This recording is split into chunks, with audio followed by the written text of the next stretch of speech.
Tengan ustedes muy buen día, estimados observadores.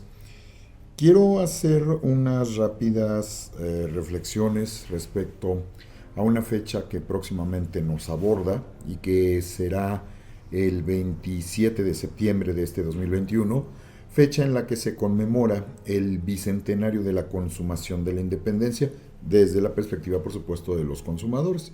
Hablando en este caso de la finalización de algo que ellos no necesariamente iniciaron en lo particular, pero que sí en un proceso que llevó desde oficialmente el año de 1810, aunque la problemática se inició desde 2 años atrás, desde el año de 1808, nos llevaría a un proceso de prácticamente 13 años, en donde las condiciones obviamente cambiaron, tanto en la Nueva España, no existía México, eso es bien importante de remarcar, y lo que se entendía como México es propiamente aquel que habita la parte central, la parte del altiplano, la parte dentro del altiplano además, referida a lo que era el viejo islote, lo que fue la vieja ciudad de México Tenochtitlan, y que eso es lo que se entendía como México, aunque poco a poco estaba empezando a surgir, sobre todo de parte de la conciencia criolla, fomentado en mucho también por algunos textos como el de Francisco Javier Clavijero, en el caso de su Historia Antigua de México, es padre del criollismo mexicano, y que comienzan ya a hablar con un nuevo sentido de ese concepto de lo que es tanto México como los mexicanos, ¿no? Pero que todavía no conforma una nación, que todavía no está estructurada una patria, pero que ya comienza a tener visos de separación de las cosas que se han estado haciendo previamente. Abordando entonces en ese plano y en esa línea, hay un artículo que fue escrito por Pascal Beltrán del Río y que está circulando en estos días y que me parece interesante como punto de partida para que hagamos nuestra primera reflexión al respecto. Y él nos menciona algo que algunos alumnos y alumnas ya me habían pasado con algunas imágenes, en algunos camiones del transporte público, sobre todo en la Ciudad de México, en algunas paradas de los mismos, en donde nos refiere, y ahora cito a Pascal Beltrán: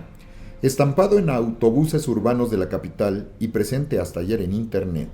un promocional de la Secretaría de la Defensa Nacional llama a conmemorar el bicentenario de la consumación de la independencia. En él aparecen las imágenes de Agustín de Iturbide y Vicente Guerrero. Hasta ahí, todo bien. Sin embargo, en medio de las dos figuras se despliega, y esto es lo que me llamó la atención, de lo que a su vez me dijeron mis propios alumnos y alumnas, en medio de las dos figuras se despliega un texto cuyo titular en caracteres antiguos dice lo siguiente: Acta de Independencia de la República Mexicana, como si además ambos estuvieran relacionados con la construcción de esa disque Acta de Independencia de la República Mexicana. Y retomando lo que dice Pascal Beltrán, la cosa es que tal documento nunca existió. Lo que sí hubo fue un acta de independencia del Imperio Mexicano, firmada el 28 de septiembre de 1821, al día siguiente de la entrada del ejército trigarante en la capital del país. Hecho histórico que se concretó apenas desalojaron la ciudad las fuerzas realistas comandadas por el general Francisco Novella. Al día siguiente del desfile triunfal, los miembros de la Suprema Junta Provisional Gubernativa, primer órgano de gobierno de la nueva nación, contemplada en los tratados de Córdoba, fueron convocados a Palacio Nacional para plasmar en un texto la voluntad de los mexicanos de separarse ya oficialmente de España. Y aquí es una cita dentro de la cita. La nación mexicana, que por 300 años ni ha tenido voluntad propia ni libre uso de la voz, sale hoy de la opresión en que ha vivido. Fin de cita de la cita. Dice el acta que fue firmada por 33 de los 38 miembros de la Junta y redactada de puño y letra por Juan José Espinosa de los Monteros, su secretario vocal. De ese momento en adelante, el país se organizaría del modo que más convenga a su felicidad y con representantes que puedan manifestar su voluntad y sus designios, y que comienza a hacer uso de tan preciosos dones y declara solemnemente, por medio de la Junta Suprema del Imperio, que es nación soberana e independiente de la antigua España. Ya después Beltrán del Río nos hace referencia a las copias que se hicieron, a dónde terminaron, una de ellas que terminó destruida, otra que había sido literalmente robada por el confesor de Maximiliano, del emperador Maximiliano, y que se devolvió hasta el año de 1961 y que actualmente tenemos en el Archivo General de la Nación. Y la pregunta muy válida que se hace Pascal Beltrán del Río: ¿de dónde habrá sacado la Sedena que existió un acta de independencia de la República Mexicana? Tal parece que de una versión apócrifa del original que circuló en forma de postal durante las fiestas del centenario del Grito de Independencia de 1910. Y aquí viene la otra pregunta y el planteamiento importante. Desconozco cómo se tomó la decisión de hacer referencia al bicentenario de la República, porque ahí está totalmente equivocado en lo histórico.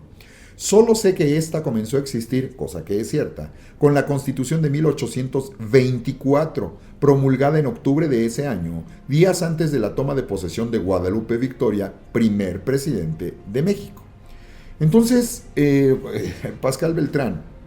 hace referencia a que, bueno, pudiera haber sido un error. Nada más que ya se está haciendo costumbre que primero vienen los errores y después vienen las descalificaciones diciendo que no hubo ningún error, cuando a todas luces esto es cierto y no es la primera vez que esto pasa, o que se quiere estirar la información, como por ejemplo la supuesta y falsa fundación de la ciudad de México Tenochtitlan en el año de 1321, por otra serie de pretensiones políticas y por caprichos de algunos de los asesores y la aceptación por parte de algunos de los gobernantes, sobre todo del caso de la Ciudad de México en época contemporánea. Entonces, en ese plano estamos acudiendo en estos años, y no es privativo nada más de este gobierno, que ha hecho algunas cosas bien, otras medianas, otras las han hecho pésimamente mal, sino que esto también es desgraciadamente una costumbre que nosotros encontramos desde tiempo atrás con gobiernos previos. Cuando hablamos de la ciudad, además hay que considerar que siempre han sido el mismo grupo gobernante, nada más ahorita cambió de color y cambió de nombre, pero siempre había sido la base. Desde 1997, cuando por primera vez la Ciudad de México pudo escoger a sus propios gobernantes, han sido amarillos, han sido del PRD.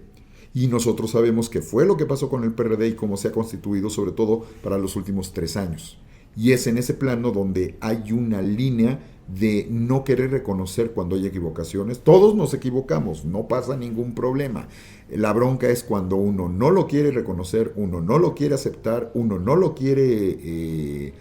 tomar como una experiencia para aprender y para crecer, sino que además se le echan encima al mensajero, sino que además le avientan la tropa con insultos, con ofensas, con agresiones verbales y ocasionalmente hasta físicas, a todos aquellos que hacemos, en nuestro caso como historiadores, hablo por los historiadores, hacemos notar este tipo de situaciones y de cosas, ¿no? Entonces, dentro de esta vertiente, pues una de las graves, que viene inclusive desde el Ejecutivo Federal, donde se hace la afirmación sin ningún tipo de sustento de que los españoles solo trajeron falta de preparación, trajeron fanatismo, no aportaron nada en la ciencia, etcétera, y que además el reclamo de cómo es posible que en los 300 años de la además mal llamada colonia no fueron capaces de crear una vacuna, cuando la primera vacuna y la primera expedición humanitaria para llevar esa vacuna a los distintos lugares del mundo que eran la posesión de España a principios del siglo XIX, pues fue la famosa expedición Balmis. Entonces, cuando nosotros estamos en esta situación y de repente nos encontramos detallitos como estos, pues nos damos cuenta que la situación se agrava no nada más porque haya sido un error por ahí de tipografía, por ahí del encargado ya del diseño, que se agarró una foto para tener una idea y después no nadie lo corrigió, etcétera, ¿no? Que hablaría también de que no hay seguimiento en este plano. Pero lo más grave del asunto es que esto que vemos ahorita, inclusive pues hasta publicitándolo, la Secretaría de Defensa Nacional y Pascal Beltrán descarga en ese sentido a mí se me hace muy extraño, parafraseo a Beltrán, se me hace muy extraño que se haya cometido un tipo de error de esa manera en la Sedena, porque la Sedena tiene extraordinarios historiadores. Entonces, ¿qué es lo que está pasando con aquellos que están manejando la publicidad o las relaciones públicas de esta institución, ¿no? Ahora,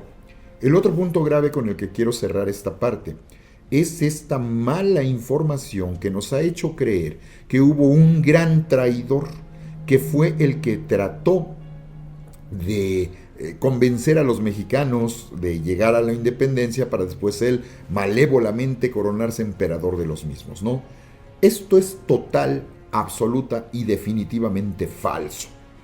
Pero mucha gente lo da por cierto porque la forma en la que nos han educado no nos ha permitido ejercer el criterio y la capacidad de análisis. Y uno de los puntos importantes es que se nos suele referir, y a veces por ahí a lo mejor algún profesor medio progresista que nos haya mostrado una slide, que nos haya mostrado una transparencia, que nos lo haya puesto en la computadora, del Acta de Independencia, pero no te detienes a leerla. Y aquí es donde viene lo interesante, porque en el Acta de Independencia, que no existiría sin los tratados de Córdoba, que no existirían sin el plan de Iguala, donde todo esto es parte de un proceso, en donde se va a unir gente de los realistas que ya desertaron, con gente de los que quedan y que ya están desesperados por conseguir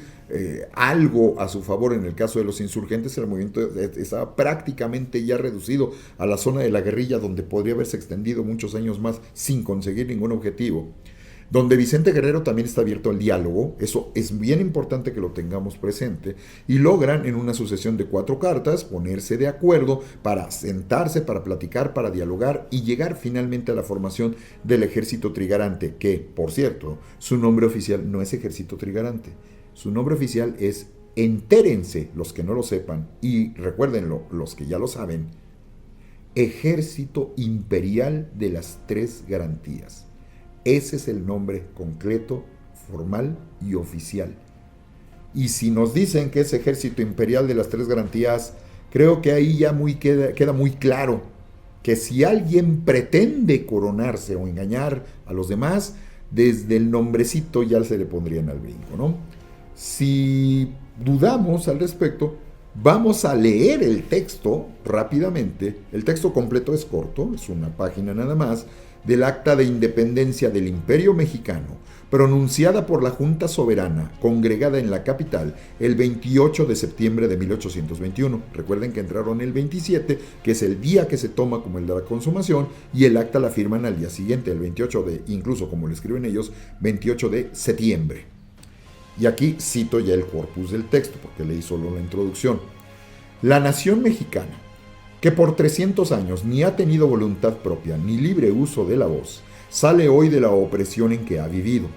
Los heroicos esfuerzos de sus hijos han sido coronados y está consumada la empresa eternamente memorable, que de un genio superior a toda admiración y elogio, por el amor y gloria de su patria, principió en Iguala, prosiguió y llevó al cabo, arrollando obstáculos casi insuperables. Restituida pues esta parte del septentrión al ejército de cuantos derechos le concedió el autor de la naturaleza, y reconocen por inanegables y sagrados las naciones cultas de la tierra, en libertad de constituirse del modo que más convenga a su felicidad, y con representantes que puedan manifestar su voluntad y sus designios, comienza a hacer uso de tan preciosos dones y declara solemnemente, por medio de la Junta Suprema del Imperio, que es nación soberana e independiente de la antigua España, con quien en lo sucesivo no mantendrá otra unión que la de una amistad estrecha en los términos que prescribieren los tratados, que entablará relaciones amistosas con las demás potencias y cuantos actos pueden y están en posesión de permitir las otras naciones soberanas,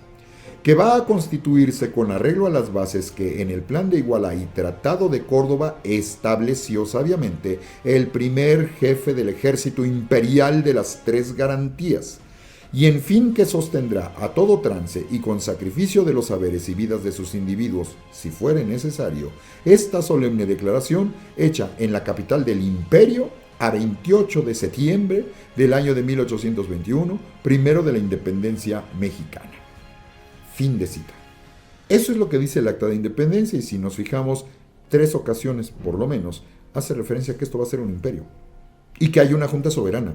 y que no va solo Agustín de Iturbide y se va a formar un congreso que va a contrapesar las decisiones del emperador. Tanto lo va a contrapesar que no van a poder avanzar ni el uno ni el otro, y esto va a llevar a que el emperador, después de que comienza una serie de pleitos intestinos, el emperador va a tener que abdicar, ¿sí? Y ese va a ser el efímero tiempo, va a ser poco más de un año, que va a durar el primer imperio mexicano. Y ese primer emperador, Agustín de Iturbide, va a tener que salir directamente hacia el exilio, ¿no? Desgraciadamente, cuando nosotros hablamos del proceso de la consumación, sí mencionamos, porque es un personaje innegablemente importante, la figura de Agustín de Iturbide, pero cuando hacemos la evaluación total, Agustín de Iturbide, la historiografía posterior, sobre todo de la República en adelante, lo ha catalogado como un personaje nefasto, como un personaje malévolo, como un personaje perverso, que es el villano perfecto para cuando queremos estructurar una narrativa del desarrollo de un país en ciernes. Y curiosamente uno de los enemigos que se van a convertir en superestrellas en su momento va a ser Antonio López de Santana, que después tomará su lugar como el gran villano. Pero esto no es cuestión de desarrollarlo en este momento, pero cuando uno revisa lo que está ocurriendo a detalle en las sucesivas reuniones de la Junta Suprema del Imperio, después la constitución del primer Congreso, etc., uno se da cuenta de cómo no solo es Agustín de Iturbide, sino el grupo de la gente que lo tiene como personaje central y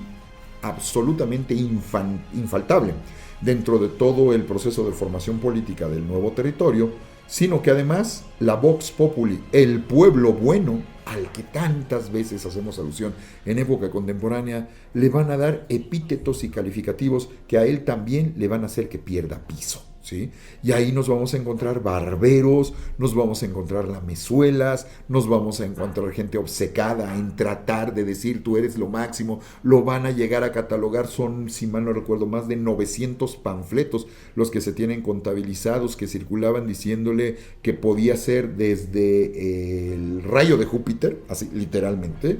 hasta el nuevo Moisés o el nuevo padre Abraham, para que veamos luego por qué pierden piso los gobernantes. No solo es que haya malos gobernantes, también hay malos gobernados que hacen que los gobernantes terminen perdiendo el piso cuando quieren quedar bien con alguien al que además catalogan como el gran salvador. Y cuando no les pudieron cumplir, así como se fueron para arriba, la historia se los lleva pero hasta el fondo y llegamos al otro extremo en donde los convertimos en supervillanos, ¿no? De esta manera, sí tenemos que se convirtió Agustín de Iturbide, más adelante también se catalogó así, inclusive hasta el propio Vicente Guerrero, el Congreso lo destituyó de la presidencia, lo acusaron de ser un incapaz mental, por no decir directamente la palabra que estaba loco. Más tarde le va a tocar en sus repetidas subidas y bajadas a Agustín de Iturbide, y posteriormente incluso pues también le va a terminar tocando para ciertos sectores a Benito Juárez, y el gran villano para la revolución pues termina siendo Porfirio Díaz, ¿no? Entonces es en esta parte donde lo que desgraciadamente tiende a permear la opinión pública es quiénes son los buenos y quiénes son los malos. Y ahí es donde radica el problema, porque buenos son los pobres de los indios que fueron conquistados por los perversos y malos de los españoles,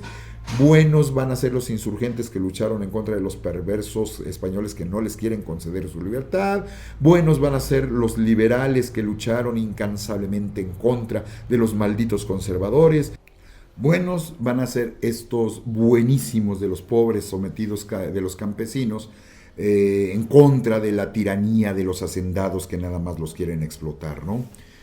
Mientras nosotros sigamos teniendo esta estructura mental de que uno es el bueno, bueno, bueno y el otro es el malo, malo, malo, nunca vamos a crecer y nunca vamos a avanzar ni como cultura ni como sociedad. Y por eso es tan importante que cuando además hacemos la referencia a quiénes son los que van a participar en este proceso del bicentenario de la consumación, pues de entrada es entender que aquí no se engañó a nadie, que lo lógico desde la perspectiva política, lo lógico y lo natural en aquel contexto era la conformación de un imperio, y México no va a ser una excepción. Recuerden lo que va a pasar con Haití, recuerden lo que va a pasar con Brasil, no es necesariamente en automático, nada más que hay que entender que la idea de formar automáticamente una república, pues tampoco es así como una opción que los países latinoamericanos, como se les identificará más adelante, porque aquí no son latinoamericanos. En el pre de 1821 en adelante son hispanoamericanos o son iberoamericanos, pero no el concepto de latinoamericano que se va a aparecer tiempo después hasta la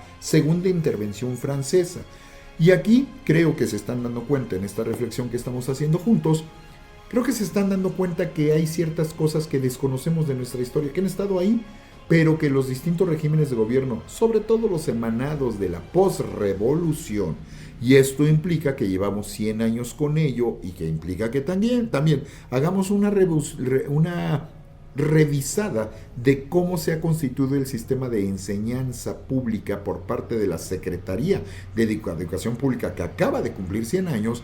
y darnos cuenta que es necesario darle una revisada y una reestructurada por completo. Y la base fundamental de la revisión de lo que representa y significa el análisis histórico, pues debe tomar una parte fundamental para que no nos quieran ver la cara y no nos quieran engañar, estirando a conveniencia para conseguir la manipulación que ciertos gobernantes en ciertos momentos a lo largo de la historia han querido hacer con nuestras culturas y nuestra sociedad. Entonces, yo creo que sí sería además bien importante que cuando puedan le den una revisada, además a quienes fueron los que firmaron el Acta de Independencia, y se den cuenta que de repente cuando se hacen cierto tipo de reflexiones, como ahora que se cumplieron los 500 años de la caída de la Ciudad de México Tenochtitlan, y que se ha discutido tanto que si fue o no fue conquista, revisen la definición de conquista, o sea, por favor, volvamos a lo que es el sentido original para tratar de entendernos bien.